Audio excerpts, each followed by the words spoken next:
Hello everyone. If you are living abroad and want to use QQ messaging internationally, I will guide you through the registration process. So now let's get started. First, you will need to download the QQ Messenger app from your device's App Store. It is available on both iOS and Android. So during the installation, make sure you are selecting the international version of QQ. It is optimized for users outside of China and ensures better compatibility with global phone numbers. So open the application and click on Sign Up. Enter your mobile number, ensuring you include your country code.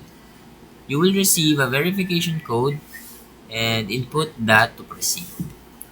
So once verified, you will be prompted to create your username and set up your profile. Afterwards, you are all set to use QQ internationally. And that is how you register for QQ while abroad. Now, if you found this video helpful, please leave a like and subscribe.